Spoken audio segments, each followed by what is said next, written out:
Le plus ancien minaret qui est ici, qui date de l'Empire ottoman. Ensuite, tu as différents minarets qui entourent la mosquée. Tu as le dôme vert ici qui signifie que le prophète sallallahu alayhi wa sallam est enterré à cet emplacement-là. Tu as le dôme gris, là où l'imam généralement se positionne pour prier.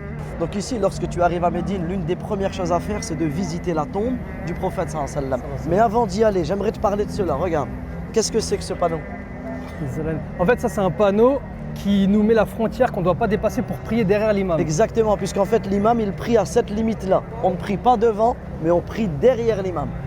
Peux-tu me parler de cette porte là-bas? Est-ce que c'est vrai que c'est la porte par laquelle entrent et sortent les imams et les défunts? Exactement, c'est par ici que l'imam entre pour prier et c'est par là qu'ils sortent les défunts pour pouvoir les ramener au cimetière du Baqi' qui se trouve vraiment en face de nous. Donc ici, regarde. Tu vois cette porte-là? Ouais. C'est l'une des plus anciennes portes de la mosquée. C'est là où ils entraient dans le minaret pour pouvoir faire l'appel à la prière. Et c'est ici, à Médine, que l'appel à la prière a été légiféré. C'est cette partie-là qu'on appelle la Rawda. Exactement. Donc la Rawda, c'est un jardin parmi les jardins du paradis, mais ne te presse pas. On ira prier, Inch'Allah, dedans. Nous avons en face de nous la maison du prophète sallallahu alayhi wa sallam, là où il y a sa tombe, puisqu'il a été enterré, comme les prophètes sont enterrés, là où ils meurent. Enterré là où il meurt, ouais. Exactement. Et à côté de lui, il y a Abu Bakr et Omar, les deux premiers califes de l'islam. Tu te mets en face, tu vas saluer le prophète sallallahu alayhi wa sallam. Assalamu alayka ya Rasulullah wa rahmatullahi wa barakatuh.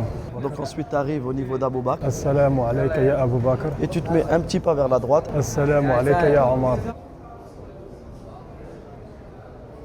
C'est ici que se trouvaient toutes les maisons de la famille du prophète sallallahu alayhi wa sallam, que ce soit ses épouses, que ce soit sa fille Fatima. Ben justement, tu parles des femmes, moi je voulais qu'on parle sur l'importance et la place de la femme dans l'islam. Toute la biographie du prophète nous renvoie vers la place de la femme en islam, qu'elle soit épouse, qu'elle soit mère, qu'elle soit grand-mère, qu'elle soit fille, qu'elle soit sœur. Et qu'est-ce que le prophète a laissé comme recommandation à ses compagnons avant de mourir? Parmi les recommandations qu'a laissé le prophète alayhi salatu wa salam, notamment lors de son pèlerinage d'adieu et ensuite jusqu'à sa mort, qu'est-ce qu'il répétait? Comportez-vous avec les femmes du meilleur des comportements.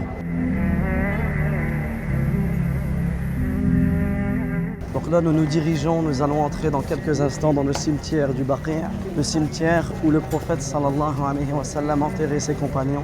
Et jusqu'à aujourd'hui, les gens continuent à être enterrés dans ce cimetière. La grande majorité des compagnons du prophète sont enterrés ici. Certains illustres compagnons comme Uthman ibn Affan, Abdullah ibn Mas'ud, Abu Huraira, également le fils du prophète sallam, Ibrahim, il est enterré ici. Et ensuite, parmi les savants musulmans, on a l'imam Malik, qui était l'imam des gens de Médine.